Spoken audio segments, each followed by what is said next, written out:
Bismillah. Assalamualaikum warahmatullahi wabarakatuh.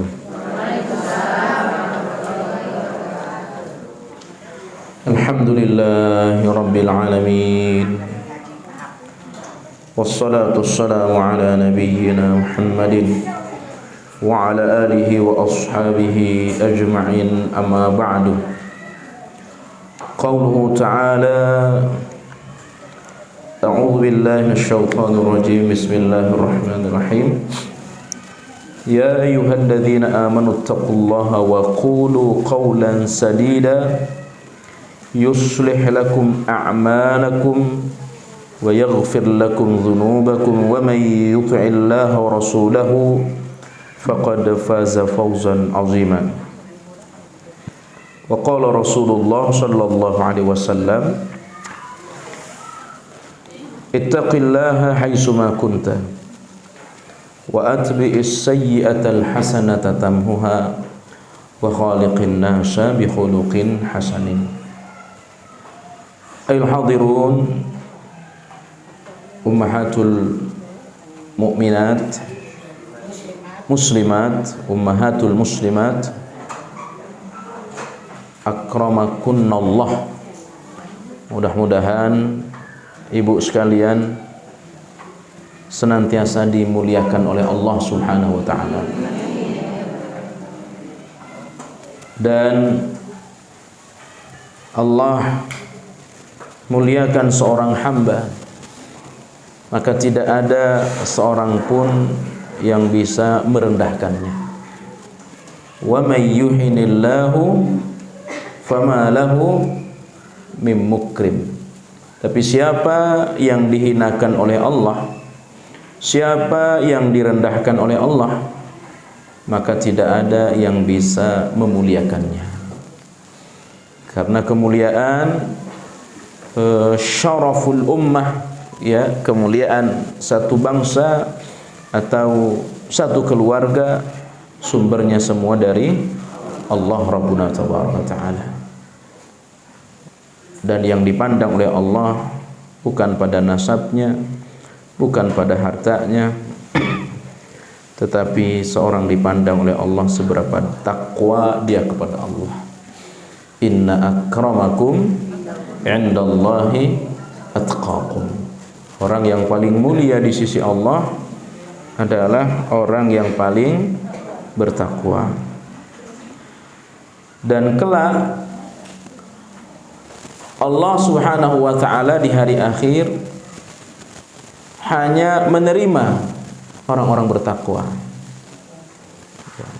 Saat setiap hamba menghadap Allah, yang diterima oleh Allah hanya orang-orang bertakwa. Yauma la yanfa'u malun wala banun. Pada hari di mana harta dan anak tidak lagi bermanfaat. Illa man atallaha biqalbin salim, kecuali yang datang kepada Allah membawa hati yang bersih. Qalbun salim, hati yang selamat. Maka qalbun salim bermakna salamatu minasyirki, yakni menghadap Allah tidak membawa dosa syirik, ya, percaya kepada jimat, perdukunan, ya, termasuk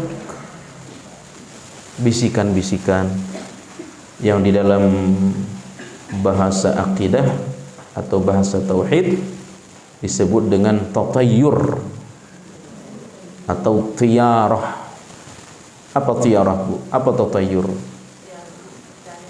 Percaya kepada bisikan-bisikan. Kalau di daerah tertentu, jika ada burung gagak terbang di sekitar rumah, itu tandanya ada yang meninggal. Ini syirik. Namanya tatayyur, syirik kecil. Ya. Kalau tangan gatel, tanda ada rezeki. Apalagi Kalau mata kedutan, tanda Masya Allah. Ya, lagi makan, lidah kegigit. Ada yang sedang membicarakan kita, ya. Ini di dalam bahasa akidah disebut dengan tatayyur atau tiarah. Ya. Dan ini tidak boleh. Ya. Masuk syirik. Syirik kecil. Ya. Termasuk bisikan-bisikan mimpi. Ya, bisikan-bisikan mimpi. Mimpi ketemu ular. Apa tandanya itu? Mimpi dilambaiin tangan oleh orang sudah meninggal dunia. Oh, sebentar lagi kamu juga mau mati tuh. Ya, kamu dipanggil barengan sama dia dikubur. Ini semua min aqsamis syirki, bagian daripada syirik, ya.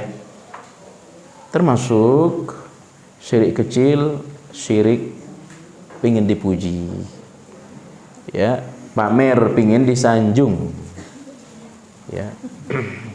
Karena itu kita harus selalu berusaha agar kita terbebas dari syirik, terutama syirik kecil. Kalau syirik besar kita sudah paham, tahu, tapi syirik kecil ini, ya, syirik pamer, tatayur tadi, ya, maka ada doanya. Sudah hafal semua kan, Bu? Doa agar terhindar dari syirik kecil. Allahumma inni a'udzu bika an usyrika bika syai'an wa ana a'lamu wa astaghfiruka lima la a'lamu. Sudah hafal belum, Bu? Ada. Ya, ikuti. Allahumma inni a'udzu bika an usyrika bika syai'an wa ana a'lamu wa astaghfiruka lima la a'lamu. Allahumma inni a'udzu bika an usyrika bika syai'an wa ana a'lamu wa astaghfiruka lima la a'lamu. Yang sudah hafal boleh pulang duluan. Sudah hafal? Sudah ditulis?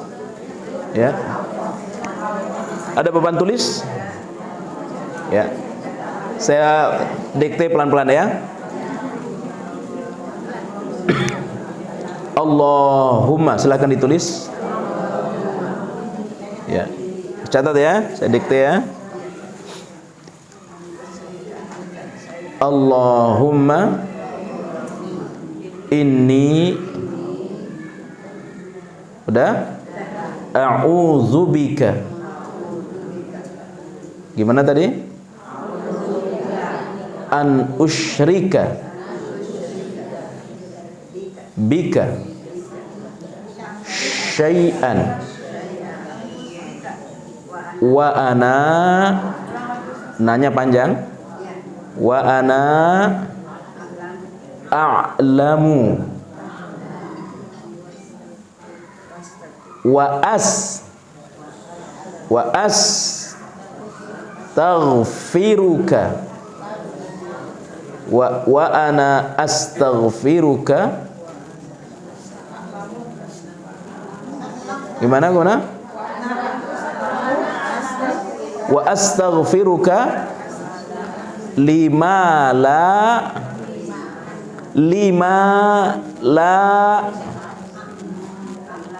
a'lamu. Ya. Siapa yang sudah selesai nulis? Coba dibaca, Bu.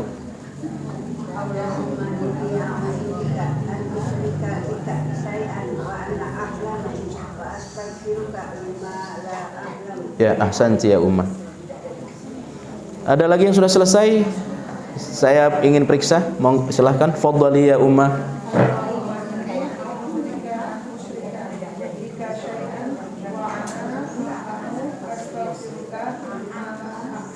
Ya, ahsanti ya Ummah. Ada lagi yang ingin? Monggo, Ibu. Ya.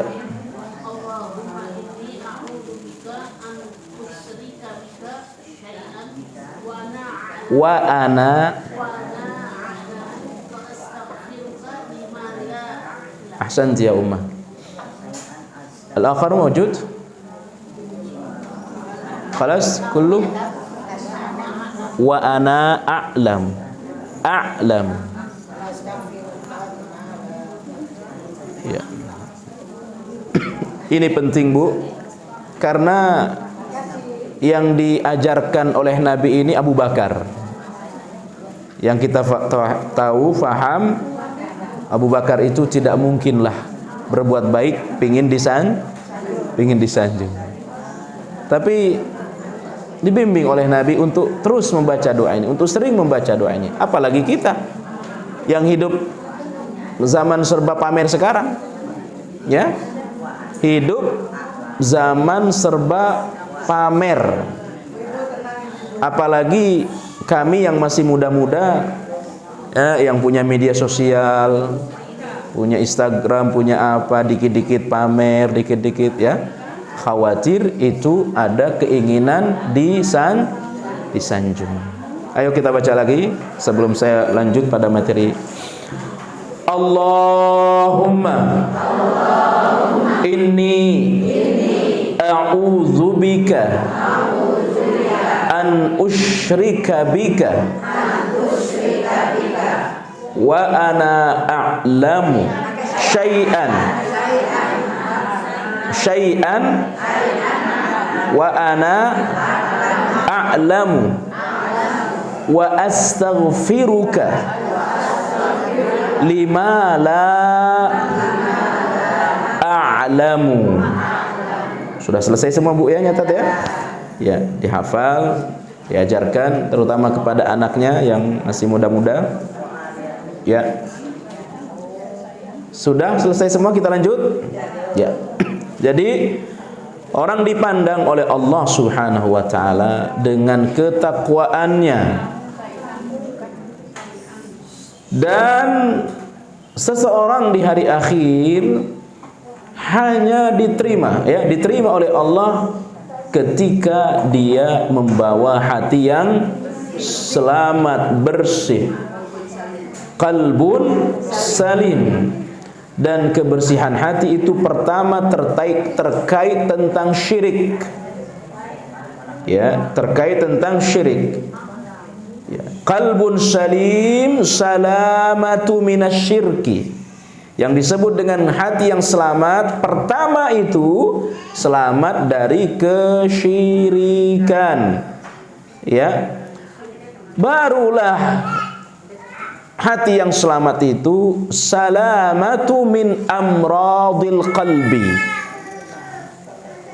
selamat dari penyakit-penyakit hati seperti sombong, hasad, dengki, ujub. Apa ujub?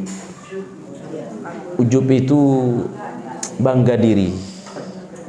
Kalau bukan karena saya, ini gara-gara saya ini, ya, itu namanya ujub, ya.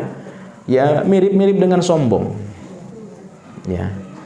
Kalau sombong itu dalam bahasa agamanya batarul haqqi wa ghamtun nas. Sombong itu menolak kebenaran dan merendahkan orang lain. Itu sombong. Tapi kalau ujub, pokoknya serba dirinya, membanggakan diri, ya. Bisa pamer harta untuk ditunjukkan pada orang lain. Itu bukan riya namanya. Kalau riya itu pamer apa? Pamer ibadah, itu riya. Beda. Jadi pamer urusannya ibadah namanya riya. Tapi pamer dalam urusan dunia untuk disanjung itu namanya ujub. Ujub, ya. Pamer mobil baru, pamer rumah, pokoknya pamer yang urusannya dunia itu disebut dengan ujub, ya.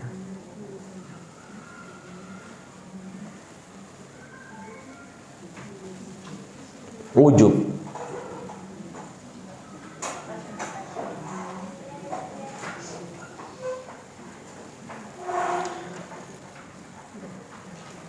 Ummahatul muslimat akramakunallah, ibu-ibu muslimah yang dimuliakan oleh Allah Subhanahu wa taala.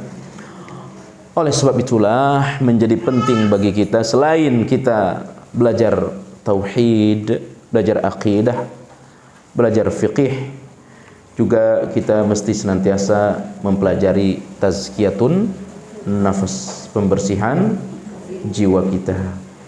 Maka insyaallah kita akan rutin membaca kitab Ad-Da' wad-Dawa, ya, membaca kitab Ad-Da' wad-Dawa, buah karya dari ulama besar Imam Ibnul Qayyim Al-Jauziyah rahimahullahu taala.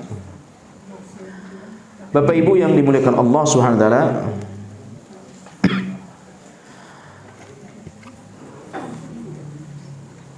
kita mengawali pembahasan ini dari Al-Quran Asy-Syifa, Syifaul A'zam. Al-Quran itu adalah obat teragung, ya. Al-Quran Syifaul A'zam, obat yang paling ampuh, ya, yang paling bagus. Demikian Ibnu Qayyim mengawali kitab pembahasan kitabnya. Diceritakan ada seseorang yang dia tertimpa musibah. Musibah bisa sakit atau mungkin yang lainnya, ya. Orang ini sudah berobat dengan segala macam cara, ya. Dia sudah mendatangi dokter, ya, saat itu ya tabib, ya. Tidak seperti sekarang yang disebut dengan rumah sakit. Pokoknya unsur duniawiyah dia sudah usahakan. Tetapi yang terjadi adalah sakitnya bertambah parah. Ya. Ini diceritakan oleh Ibnu Qayyim, ulama besar ini. Sakitnya bertambah parah. Dia khawatir dengan bertambah parahnya penyakit tersebut, afsadad dunyahu wa dinahu, akan rusak agama dan dunianya. Ya. Sakitnya bertambah parah, ya, rusak dunia dan agamanya. Rusak dunia bisa hartanya habis, padahal dia tabung, simpan, barangkali waktu dia masih sehat. Tapi karena terus dipakai berobat, habis hartanya, mengakibatkan dia saat nanti meninggal dunia tidak mempunyai harta warisan. Padahal seorang muslim itu di antara yang dikhawatirkan bagi seorang mukmin muslim itu meninggal sementara di belakang mereka ada generasi lemah. Firman Allah, wal yakhshal ladzina amanu law taraku min khalfihim dzurriyyatan dhi'afa. Hendaklah orang-orang beriman takut ketika dia meninggal dunia, di belakangnya itu ada generasi lemah, kata Allah. Generasi lemah, ya, meninggalkan generasi lemah. Generasi yang lemah itu maknanya lemah ekonomi diantaranya, ya. Jadi tidak masalah kita nabung, nyimpan duit, nyimpan terus, sehingga tentu infak juga jalan, ya, sedekah jalan. Tapi tidak masalah kita punya simpanan dan seterusnya. Untuk apa? Persiapan ketika bapaknya meninggal dunia, dia mempunyai harta warisan yang banyak. Apa tujuannya? Agar anaknya tidak lemah, tidak meminta-minta kepada orang setelah bapaknya meninggal dunia. Ya. Maka ada satu kisah seorang sahabat, dia punya anak satu perempuan. Ketika dia sakit keras, dia sampaikan kepada Nabi, wahai Rasul, kama tara, sebagaimana apa yang kau lihat, wah sekarang saya sedang sakit parah, saya punya harta banyak, apa saya boleh menginfakkan seluruh harta saya? Tidak boleh. Bagaimana kalau separuh? Tidak boleh. Bagaimana kalau sepertiga? Sepertiga masih boleh, masih banyak, tapi tidak apa-apa. Kenapa Nabi melarang sahabat ini menginfakkan seluruh hartanya? Padahal bukankah infak itu bagus? Untuk ahli warisnya. Itu tujuannya. Maka ketika orang dalam keadaan sakit parah, ya, lalu dia berwasiat, kaitannya dengan harta boleh, tapi jangan lebih dari sepertiga harta. Ya, tujuan utamanya tadi agar dia memiliki harta waris yang akan dibagikan kepada anaknya, agar anaknya tidak meminta kepada orang. Itulah yang dikhawatirkan oleh orang ini. Sakitnya bertambah parah, dia khawatir dunianya rusak, hartanya habis. Itu yang pertama. Yang kedua, dia khawatir, dia sudah berobat kemana-mana, dia sudah berusaha, rusak dunia, rusak agama. Rusak agama, wah kalau begini mendingan saya mati saja. Putus asa. Kok sakit saya parah sekali sih? Ya, itu rusak agama, dia menolak takdir Allah Subhanahu wa taala. Makanya kata Rasulullah sallallahu alaihi wasallam, la yatamannayanna ahadukumul mauta li dhurrin nazala bih.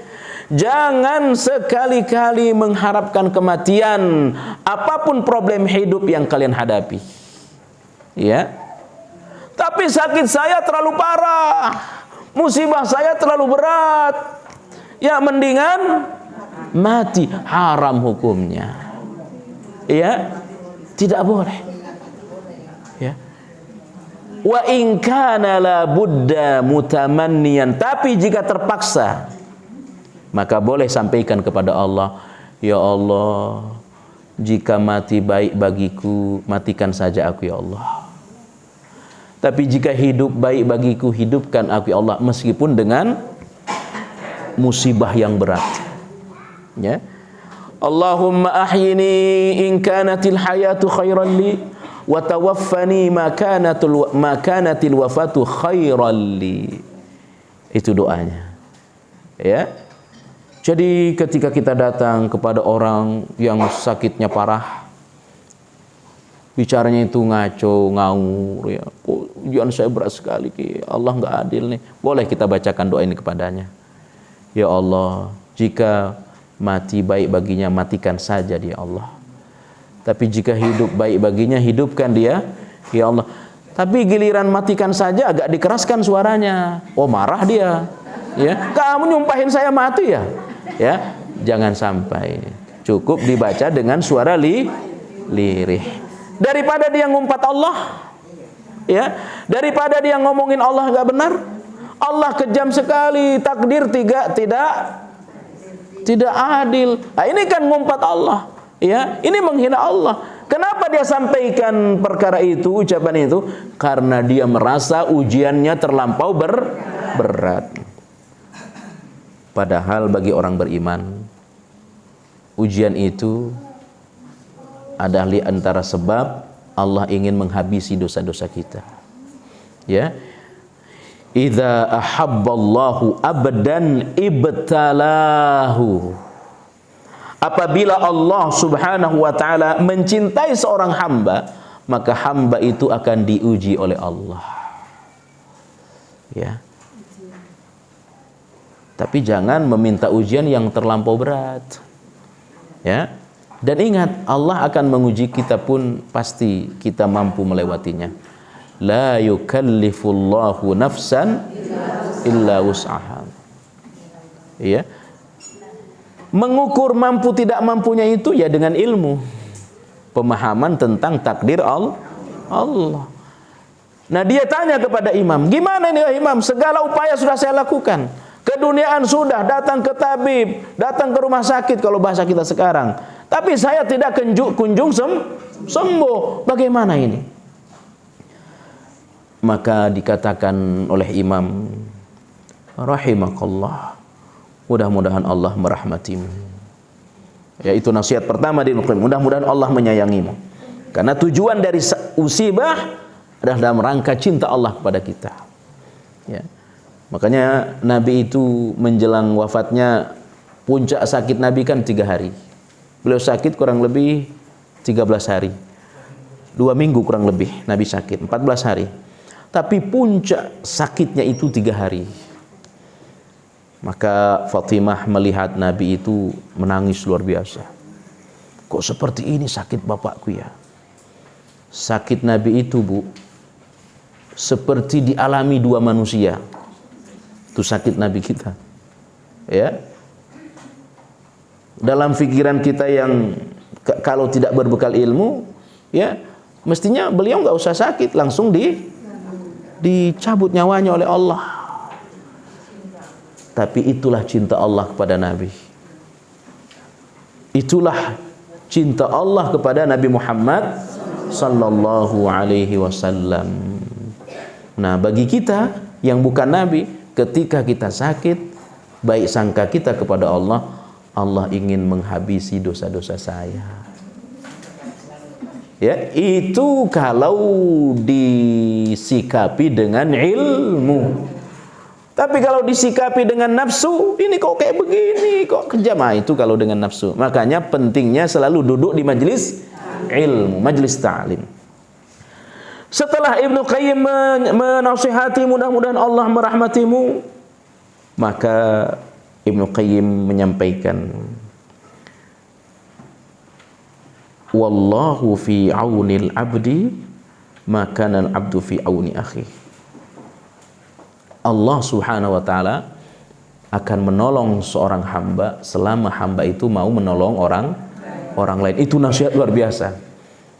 Maksudnya begini, Bu. Engkau memang sudah berusaha. Kau sudah berobat dengan obat yang mahal. Engkau datang ke rumah sakit yang bagus.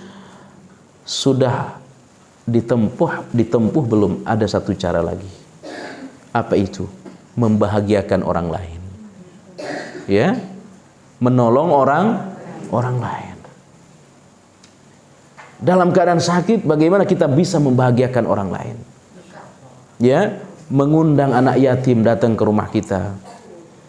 Ya, ini kan kadang-kadang tidak. Baru dia akan memberi makan anak yatim kalau sudah sembuh. Nazar, nanti kalau saya sehat, saya akan kasih makan anak. Padahal ini nggak bagus. Itu namanya nazar. Nazar itu hukumnya makruh, Bu. Nazar itu hukumnya makruh, tidak disukai oleh Allah. Tapi kalau sudah diungkapkan jadi wajib.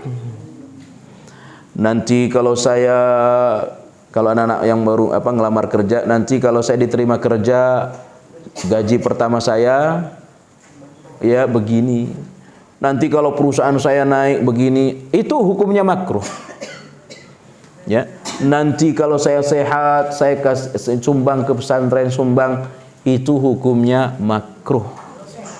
Kalau sehat. Berarti kalau dia tidak sehat, dia tidak akan memberi makan kepada anak yatim. Yang bagus itu saat kita sakit, bahagiakan orang lain. Itu yang bagus. Tolong orang lain. Ya. Engkau telah menempuh dengan berobat, belum sembuh. Bisa jadi dengan engkau memberi makan kepada anak yatim mendoakanmu. Ya, orang-orang miskin mendoakanmu. Maka ini jangan lupa. Di samping kita menempuh cara ke dokter, cara berobat, di antara cara yang harus kita tempuh ketika kita mendapatkan musibah, membahagiakan orang apapun caranya. Ya, apapun caranya. Kenapa Bapak Ibu? Karena Rasulullah sebutkan dalam satu hadis, innama tunsarun wa turzaqun bi du'afaikum. Kalian akan ditolong oleh Allah dengan sebab menolong orang-orang lemah. Ya. Makanya pengikut Nabi itu awal-awal rata-rata orang-orang lemah. Rata-rata orang miskin. Pertolongan Allah itu datang ketika kita senang pada orang-orang lemah. Ya. Sama dengan apa yang dinasihati oleh ulama ini.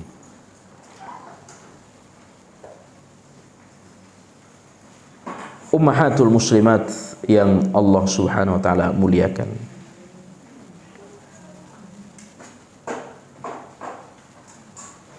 Beliau katakan, Allah akan selalu menolong seorang hamba selama ia mau menolong saudaranya.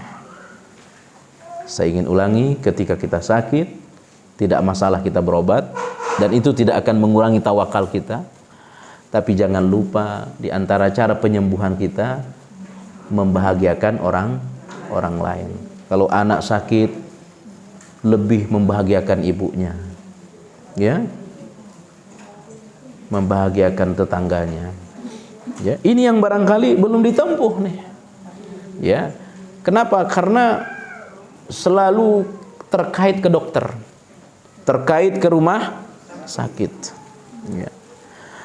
Nah, nanti juga ketika sehat, ya, ketika kita keluar dari problem, dari masalah, jangan katakan saya sehat karena dokter. Jangan katakan saya sehat setelah minum obat ini. Nah, ini juga syirik. Ya.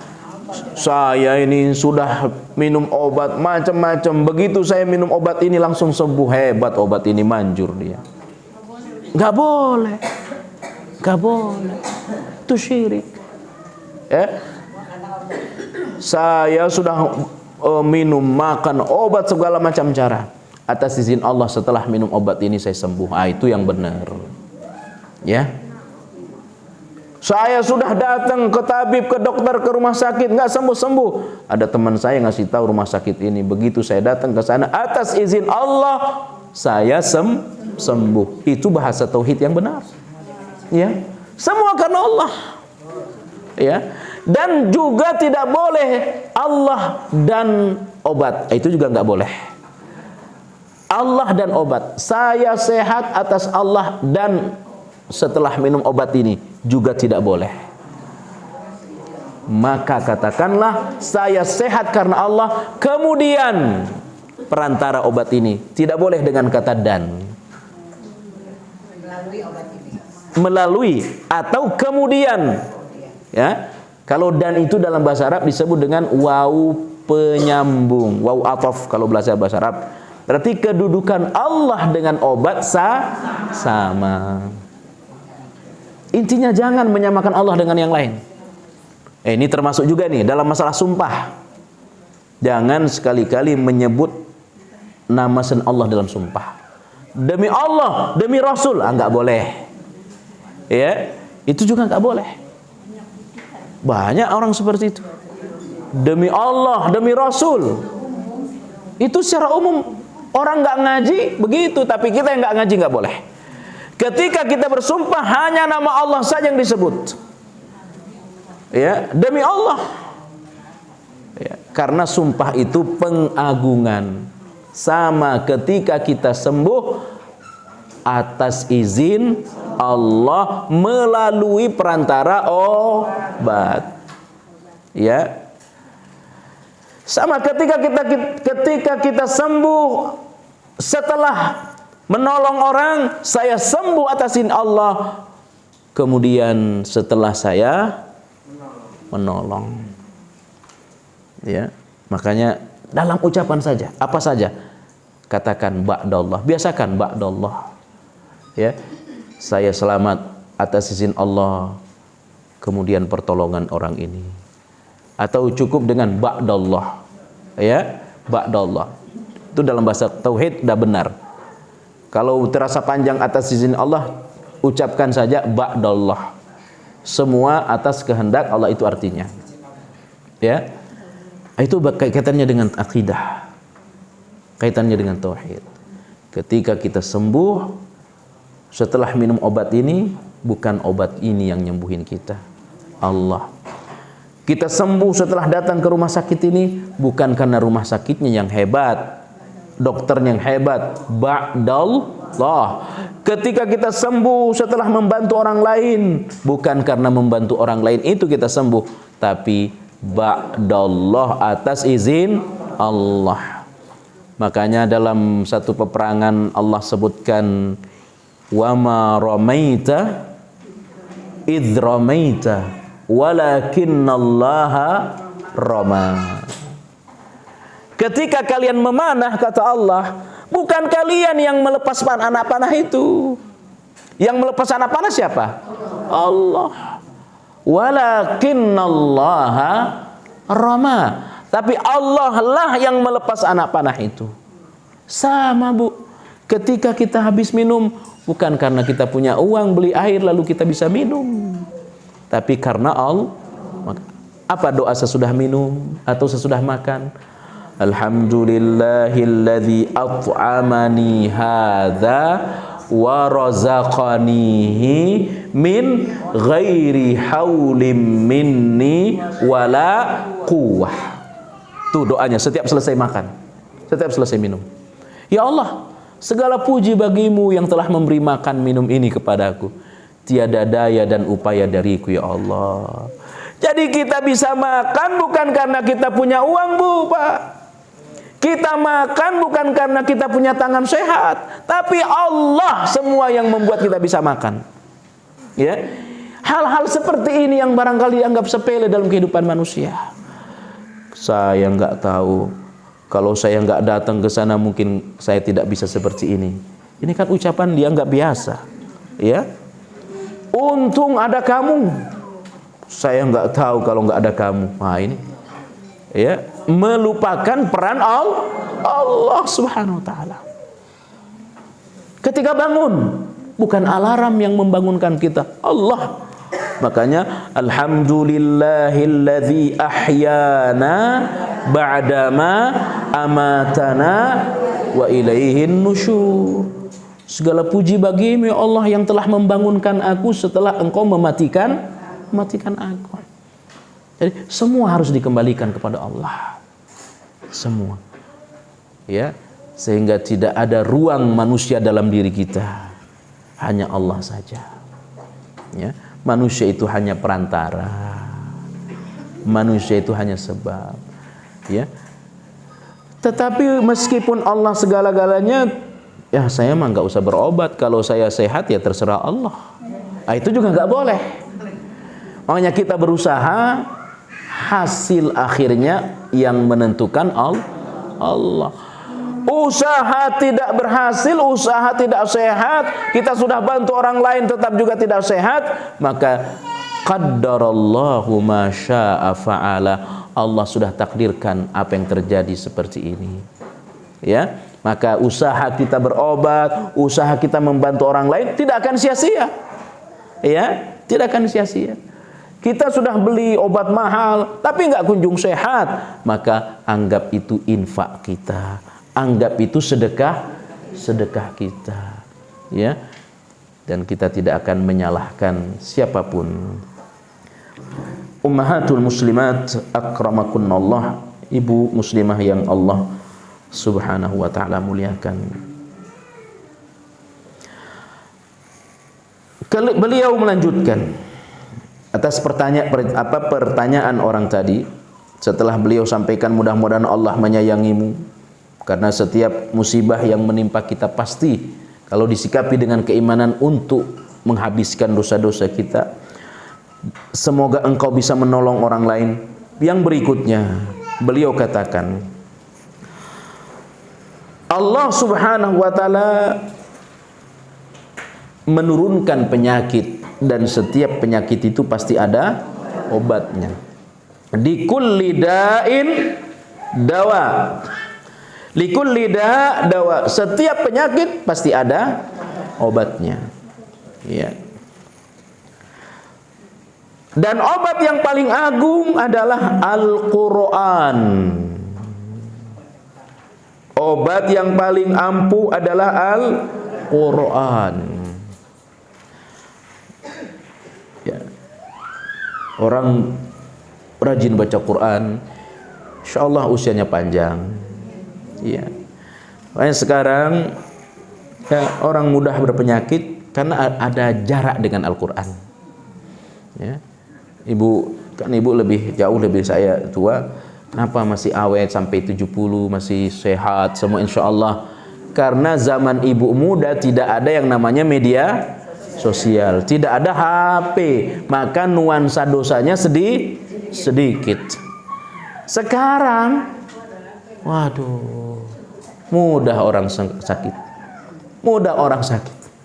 Kenapa? Ada jarak dengan Al-Quran, dekat dengan HP. Betul apa tidak? Ya. Makanya ibu saya lihat ini rata-rata seperti masih 20 tahun umurnya. Ya. Sehat-sehat. Karena insya Allah dosanya sedikit. Ya. Ini anak SD, astagfirullah, bangun sudah mau HP lagi. Ya. Jangan dikira itu tidak berpengaruh terhadap kesehatan. Saya pernah dakwah di daerah Maninjau, Sumatera Barat. Saya lihat ibu-ibu umur mau 90 tahun baca Quran, sehat, kuat. Ya, saya tanya kenapa bisa begitu? Karena sejak kecil dia sebulan sekali khatam. Sejak kecil, ya. Sejak kecil khatam sebulan sekali, berarti satu hari satu juz. Maka Al-Quran yang dia baca itu atas izin Allah menjaganya. Ya, ini disebut oleh penulis bahwa Al-Quran itu obat yang paling agung. Ya, maka orang dalam keadaan berat, dalam keadaan susah, dokter angkat tangan, ya. Rumah sakit mungkin angkat tangan, apa yang dilakukan? Bacakan Quran kepadanya. Ya. Sakaratnya susah, berat, ya, menjelang kematiannya susah, bacakan Quran kepadanya. Ya, seluruh Quran termasuk surah Yasin. Ya, tanpa mengkhususkan surah tertentu. Ya, siapa tahu dalam keadaan sakit parah seperti itu dengan dibacakan Quran sembuh. Atau kemungkinan yang kedua, dengan dibacakan Quran seperti itu, proses kematiannya lebih mudah. Pilih yang mana? Ya. Tapi mudah-mudahan ibu sehat terus. Nanti menjelang kematiannya tidak susah lah. Ya. Dan tidak nyusahin orang lain. Ya. Insyaallah husnul khatimah. Maka baca doa, Allahumma ahsin aqibatana fil umuri kulliha wa ajirna min khizyid dunya wa adzabil akhirah. Amalkan doa ini, insyaallah ibu tidak nyusahin orang menjelang kematiannya. Ya, ini doa yang Nabi ajarkan. Ya Allah, perbaiki akhir semua urusanku, termasuk urusan hidupku. Berakhir dengan baik. Lindungi aku dari fitnah dunia dan azab hari akhir. Ya. Bulan depan aja. Hafalin doa yang satu dah gitu. Numpuk-numpuk doanya kalau nggak dihafal. Ikuti. Allahumma ahsin aqibatana fil umuri kulliha wa ajirna min khizyid dunya wa azabil akhirah. Doa ini baca di waktu sujud, bagus, boleh. Saya baca lagi. Allahumma ahsin aqibatana wa kenapa Bu? Enggak pakai fi. Enggak pakai. Allahumma ahsin aqibatana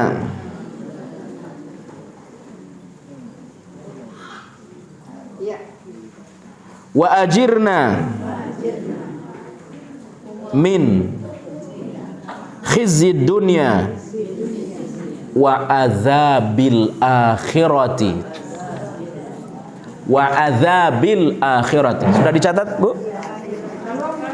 Mau dicatat? Oke, silakan. Ya. Allahumma ahsin aqibatana. Ya, pakai ain. Aqibatana. Wa ajirna min khizyid dunya wa adzabil akhirati. Ya. Sudah dicatat? Diulangi lagi. Allahumma ahsin aqibatana wa ajirna min khizyid dunya wa adzabil akhirati. Ya. Sudah dicatat? Coba dibaca yang sudah. Ya. Aqibatana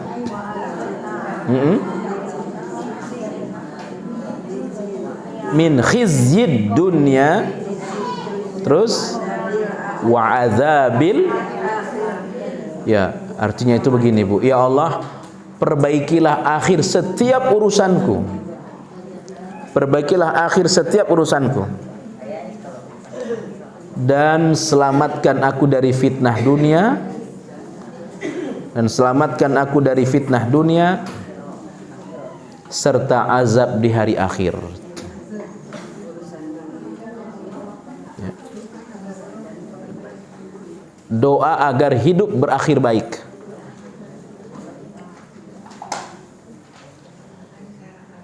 Coba diulangi, dilihat bacaannya, dilihat tulisannya. Allahumma ahsin aqibatana fil umuri kulliha wa ajirna min khizyid dunya wa adzabil akhirati. Ya.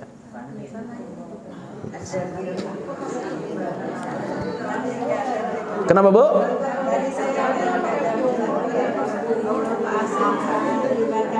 Fil umuri kulliha. Iya. Oh, tadi tidak pakai. Itulah manusia. Ulang lagi. Ya. Ya. Allahumma ahsin aqibatana fil umuri kulliha wa ajirna min khizyid dunya wa adzabil akhirati fil umuri kulliha.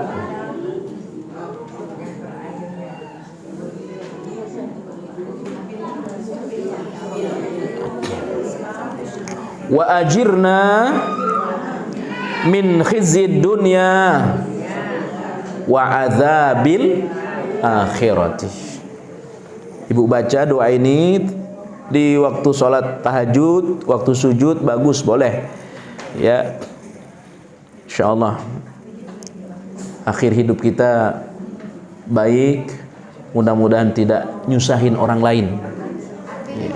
Artinya, ya Allah, ya Allah, sudah, perbaikilah akhir setiap urusan, akhir setiap urusanku.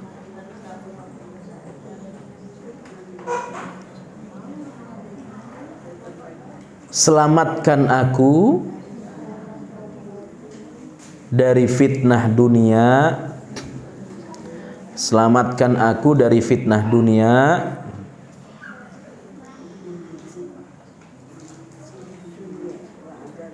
dan dari azab hari akhir atau azab akhirat, dan dari azab akhirat. Ya. Masya Allah.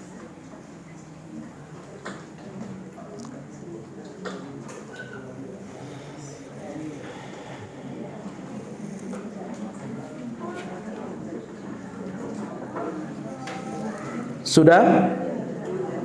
Ada lagi yang mau diperbaiki tulisannya? Bagus, besok kalau ada papan tulis disiapkan ya. Besok kapan? Biar. Oke, lanjut. Ya. Jadi kata ulama ini, obat yang paling agung itu adalah Al-Qur'an. Ya, Al-Qur'an secara keseluruhan. Ya.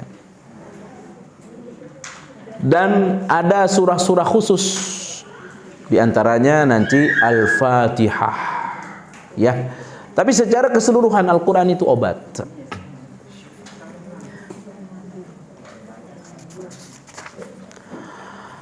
Ma anzalallahu da'an illa anzala lahu shifaan. Tidaklah Allah Subhanahu wa ta'ala menurunkan segala penyakit, melainkan juga Allah menurunkan penawarnya, obatnya. Ya. Tidaklah Allah menurunkan penyakit, melainkan juga obatnya Allah turunkan. Likulli da'in dawa. Setiap penyakit ada obatnya. Fa idza usiba dawa'ud da'i bara'a biiznillah. Apabila orang sakit lalu dia berobat, sembuh, jangan lupa katakan atas izin Allah. Ya, bukan obat yang hebat, bukan ramuannya yang hebat, tapi yang hebat Allah Subhanahu wa ta'ala. Maka kata Nabi, jika dia sembuh dengan satu obat, jangan lupa ucapkan biiznillah atau ba'dallah, atas izin Allah Subhanahu wa ta'ala, yang tadi sudah kita bahas. Ya. Sebab apa? Ibu lebih paham. Ada kalanya satu obat cocok untuk satu orang, untuk orang lain belum tentu cocok. Ini bagus obatnya, bisa jadi bagus bagi kamu, bagi yang lain belum tentu bagus. Maka yang menyembuhkan itu bukan obat, Allah yang nyembuhin. Ya.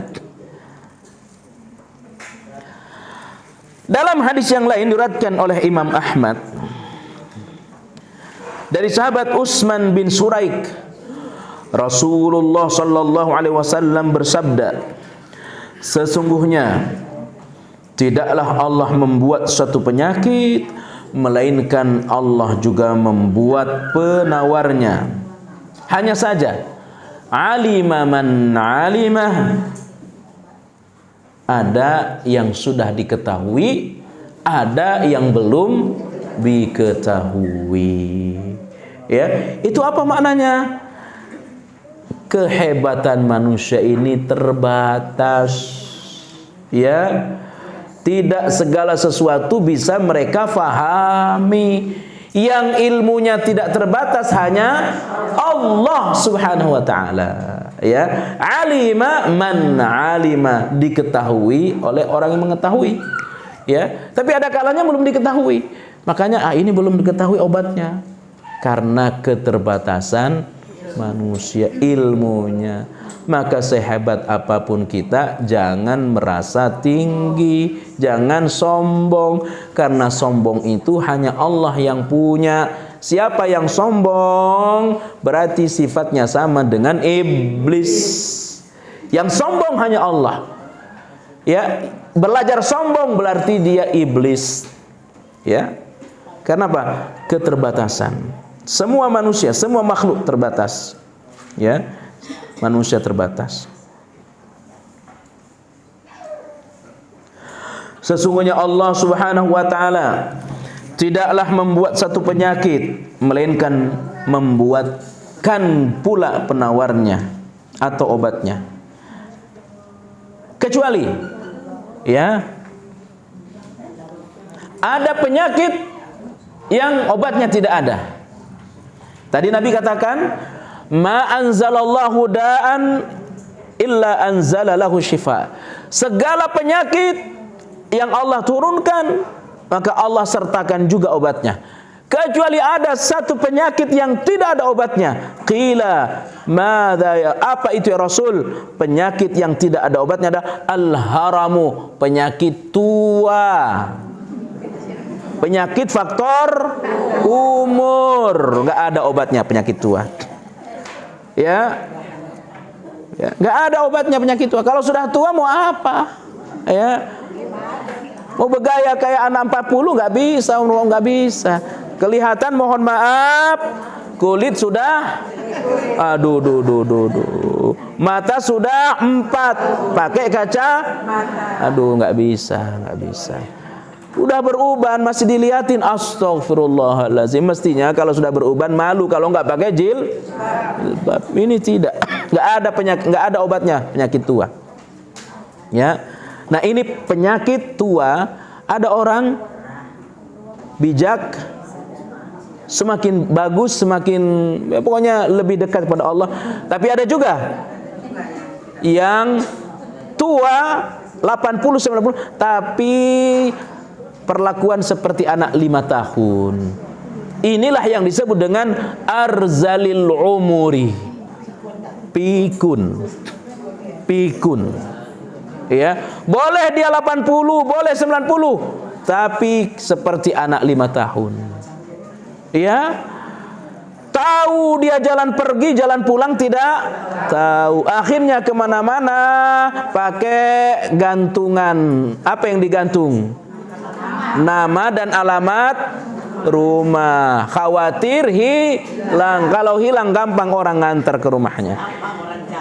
Gampang orang cari. Ya, tapi saya lihat ini aura ibu-ibu, insya Allah nggak ada yang pikun nanti. Ya, nggak ada yang pikun, insya Allah sampai 80-90 sehat, ya, tambah kaya raya, meninggal masuk surga. Ya, ini juga ada doanya, doa agar terhindar dari pikun ada. Ya, bulan depan saya ajarkan. Sekarang kebanyakan doanya, ya, yang tadi aja belum hafal. Oke, siap. Bahala benar. Bulan depan tolong saya ingatkan doa terhindar dari pikun. Nanti akan saya fotokopi, saya bagi-bagi. Siap. Insya Allah. Mudah-mudahan saya sehat. Ini kalau saya fotokopi 100 orang ini, waduh pahala saya banyak sekali. Ya, guys. Siap. Oke ya. Jadi apa kata Nabi? Segala penyakit ada kecuali satu. Apa? Ibu sudah tua apa masih muda? Aduh. Ya. Kalau penyakit apa, penyakit pusing apa, bisa ke dokter. Tapi kalau sudah penyakit tua nggak bisa. Makanya obat penyakit tua itu hanya dekat dengan Allah. Itu saja obatnya. Ya. Obat penyakit tua itu hanya satu, dekat dengan Allah. Kenapa? Sudah dekat. Orang dulu ditanya, usianya 60, andai ada kepastian doamu diijabah, apa yang kau lakukan? Saya hanya berharap mudah-mudahan kesalahan masa lampau saya dimaafkan oleh Allah dan sisa-sisa umur saya dalam bimbingan Allah. Hanya 2 harapannya orang tua itu. Ya, orang tua itu hanya 2 harapannya. Gak ada harapan yang lain, gak ada harapan lebih. Ya, yang pertama adalah kesalahan-kesalahan masa lampau dimaafkan oleh Allah, sisa-sisa umur dalam bimbingan Allah Subhanahu wa taala. Kalau mikir rumah anak, bukan lagi, ya, udah dia siapkan, ya, mikir kemana-mana ke Eropa, udah nggak lagi, ya, kecuali umroh boleh, ya, kecuali umroh bagus, kalau masih sehat, ya, kemana lagi? Sudah bukan itu yang dia pikir. kesalahan masa lampau Allah maafkan, sisa umur Allah bimbing, nggak ada yang lain, ya, nggak ada yang lain. Penyakit pikun, mudah-mudahan tidak ada, ya. Jadi saya ulangi, segala penyakit ada obatnya kecuali pikun. Maka Allah sebutkan summa radadnahu asfala safilin illa alladzina amanu wa amilus salihati falahum ajrun ghairu mamnun. Radadnahu asfala safilin maknanya dua. Asfala safilin ay neraka, yakni rendah di hari akhir. Nah, asfala safilin juga bisa bermakna dikembalikan ke masa kecil, ya, dikembalikan ke masa kecil, tidak punya ilmu, angka usia banyak tapi sikap anak kecil. Itulah tadi pikun, arzalil umuri, ya. Ini penyakit, mudah-mudahan tidak. Tapi mudah-mudahan tidak, ya. Andai terjadi pada seorang hamba, bagaimana kedudukan orang ini? Akan dilihat bagaimana masa sehatnya. Jika dia rajin masa normalnya, akalnya normal, fisiknya normal, dia rajin beribadah, kemudian ditakdirkan dia sakit seperti itu, maka tidak ada beban hukum baginya, tetap dia dapat pahala. Meskipun dia tidak sholat, meskipun dia tidak puasa, tetap dapat pahala. Dari mana pahalanya, Bu? Dari kebiasaan sebelum pikun, ya. Kita berharap mudah-mudahan tidak sampai meninggal. Tapi jika Allah takdirkan, ya, maka Allah akan melihat bagaimana keadaan kita sebelum penyakit itu. Makanya sebelum itu terjadi, siapkan dengan semakin dekat kepada Allah, ya. Sebab saatnya ibu mungkin tidak datang lagi ke sini, udah nggak kuat, mungkin hanya di rumah. Tapi saya doakan mudah-mudahan terus rajin. Andai ada di antara kita tidak datang, kemana dia? Sudah 2-3 kali pertemuan, udah nggak kuat, Ustaz. Kenapa? Stroke. Kenapa? Pikun, Ustaz. Tetap dia dapat pahala. Kemana dia nggak datang 2 bulan? Aduh, dia jalan-jalan, Ustaz. Nah, itu nggak dapat pahala dia. Ya. Kemana dia? Aduh, malas dia. Astagfirullah. Udah 60 malas datang ke majelis ilmu. Ini musibah Astagfirullahaladzim. Usia 60 masih nongkrong. Aduh. Ada nggak? Masih ada? Aduh. Usia 60 masih ngomong astagfirullah. Ya, tapi insyaallah ibu-ibu di sini awet sampai 80 tahun. Ya, sampai 90 tahun. Hah? Tapi nggak pikun? Sehat? Ya, punya suami baru? Ya, jadi 2 doa tadi. Ya.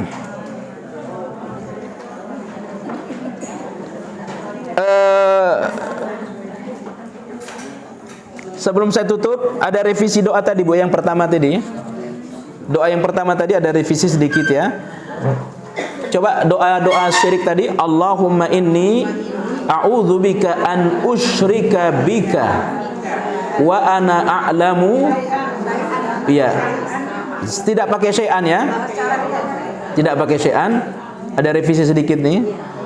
Allahumma inni a'udzubika an usyrika bika wa ana a'lamu wa astaghfiruka lima la a'lamu. Siap, ya.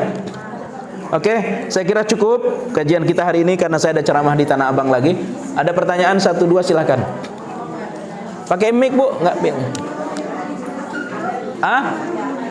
Saya nggak dengar, Bu.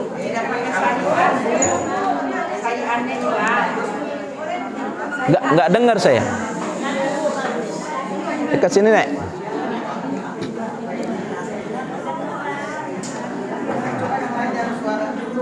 Ayo, Bu, kita ada pertanyaan ini, Bu, kita dengarkan. Tidak. Tidak. Karena akalnya sudah tidak normal, akalnya hilang. Tidak wajib. Ya. Kebiasaan kita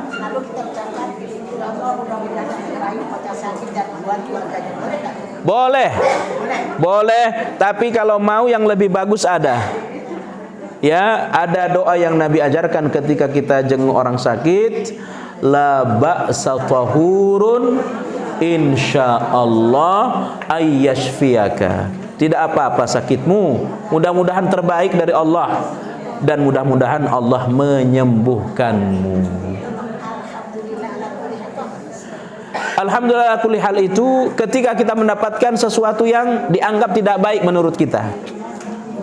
Ujian, musibah, apa saja. Kita mendengarkan berita yang tidak baik atau kita mendapatkan sesuatu yang tidak baik, maka ucapkanlah alhamdulillah ala kulli halin. Sebaliknya, mendapatkan sesuatu yang baik atau kabar yang baik, maka ucapkan alhamdulillahilladzi bi ni'matihi tatimmus sholihat. Demikian. Ada yang lain? Monggo, Bu. Gimana, Bu? Coba kita dengarkan dulu, Bu.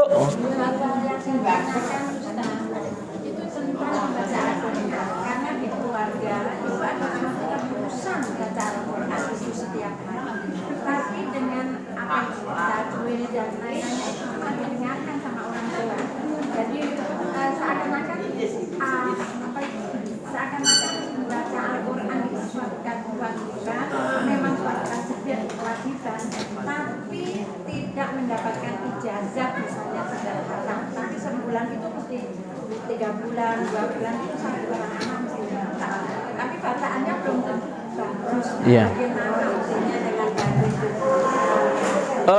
Yang bagus itu kata Abdullah ibnu Mas'ud, sahabat Nabi, baca Quran itu jangan seperti orang main kerikil, jangan orang seperti main pasir, hanya mengejar target, banyak, tapi bacalah Quran dengan hati. Baca Quran dengan hati itu ya dihayati, ya tajwidnya harus dipakai.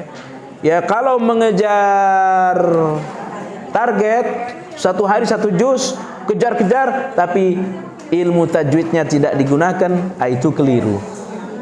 Ya, itu keliru.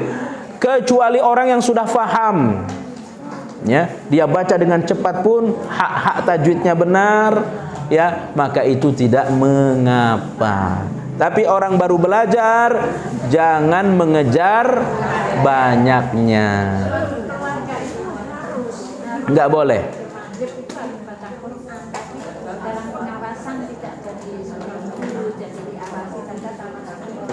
Itu tidak benar.